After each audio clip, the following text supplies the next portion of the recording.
Aujourd'hui, je voulais parler d'un sujet assez important parce qu'il y a un an, on a tout quitté pour partir vivre en Thaïlande et il était hors de question pour nous de partir sans notre chat. Et on a assez galéré à trouver des informations pour savoir comment l'emmener avec nous. Donc c'est pour ça que j'ai préparé un petit guide pour vous expliquer comment emmener votre chat en Thaïlande. En premier point, il faudra vérifier tous les vaccins et documents obligatoires. Donc pour les vaccins, il faudra qu'il soit vacciné contre la rage, typhus et coryza. Ensuite, il faudra que votre animal soit bien pucé et qu'il ait un passeport. Donc le passeport se présente comme ça. On a même pu mettre une photo de Blue à l'intérieur.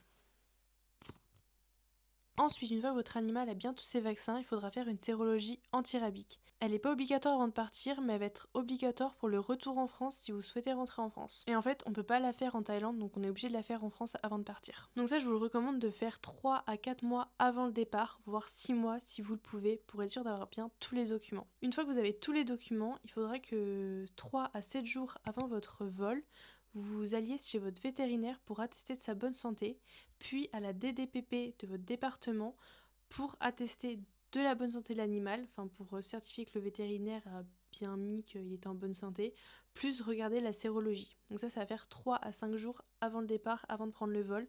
Ce sera montré du coup à l'immigration, arrivé en Thaïlande et avant de monter dans l'avion. Donc il faudra que le certificat de bonne santé soit écrit en anglais et signé par un vétérinaire officiel de la DDPP. Ensuite, il faudra bien avant votre départ demander le certificat d'importation. Normalement, c'est pas obligatoire s'il est en cabine avec vous, mais nous on a préféré le faire au cas où pour peut-être gagner du temps une fois arrivé à l'aéroport. Je peux mettre le document en légende de la vidéo YouTube et sinon il faut contacter l'aéroport de Bangkok, donc je mettrai l'adresse juste ici. Mais moi, ils m'ont jamais répondu, donc c'est pour ça que je vous mets le document en bio, parce que moi, j'ai jamais eu de réponse et j'ai réussi à trouver le document sur internet. Ensuite, une fois que votre chat a bien tous ses vaccins, vous pouvez réserver du coup votre billet d'avion et le billet d'avion de votre animal. Donc il faut savoir que toutes les compagnies aériennes n'acceptent pas les animaux, donc il faut bien se renseigner sur la compagnie aérienne avant de réserver votre vol.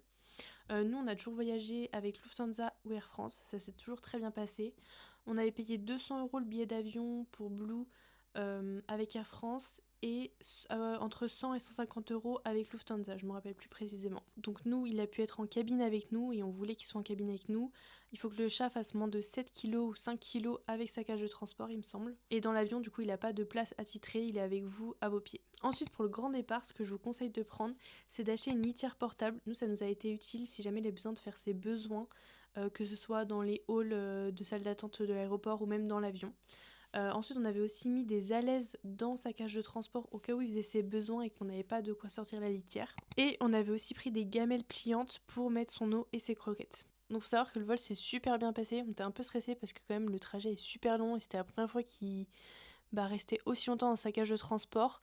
Mais on avait pris une petite laisse pour le sortir un petit peu quand on était dans les salles d'attente de l'aéroport. On l'a sorti un petit peu dans l'avion, mais en fait on a appris qu'il n'y avait pas le droit, donc vaut mieux pas le sortir de l'avion. Et au final, une fois qu'on l'avait sorti, il voulait tout le temps sortir de sa cage, donc c'était pas une bonne idée. Vaut mieux les laisser dans leur cage, au final, il dort, donc il n'y a pas besoin forcément de le sortir de sa cage.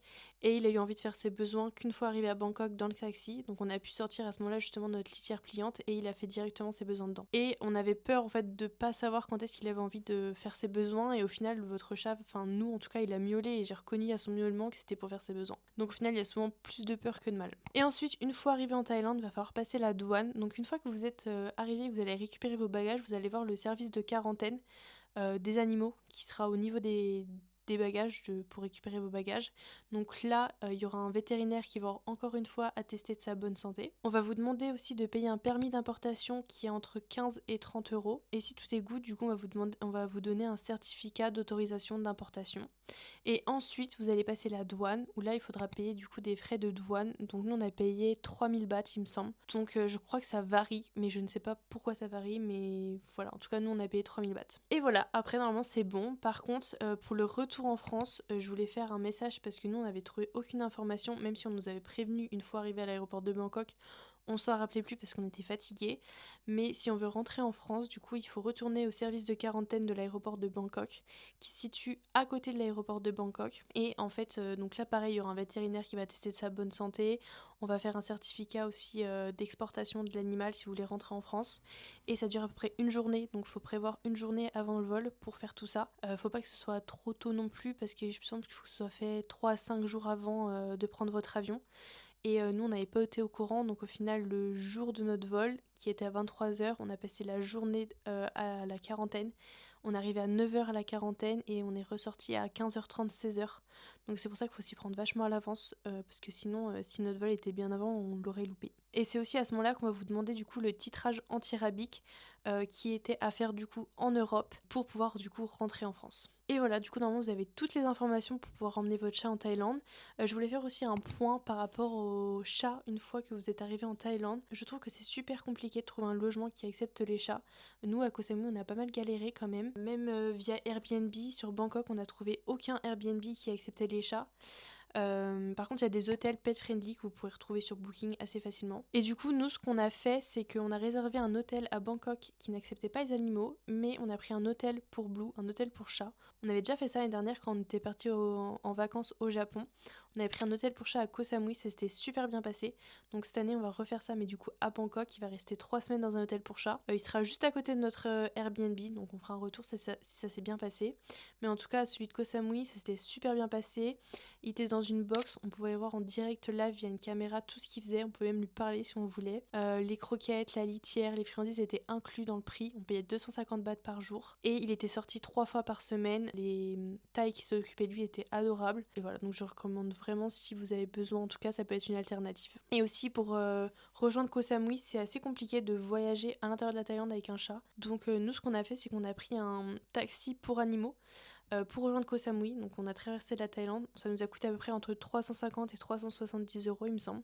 Donc si jamais vous avez besoin d'un contact d'un taxi pour descendre quelque part en Thaïlande, que ce soit à Phuket, Koh Samui ou autre, n'hésitez pas à me demander du coup sur Instagram et je vous partagerai du coup le contact. Et voilà, vous savez tout pour venir en Thaïlande avec votre chat. N'hésitez pas à me dire en commentaire si cette vidéo vous a été utile ou si vous comptez venir avec votre chat en Thaïlande et je vous répondrai avec plaisir.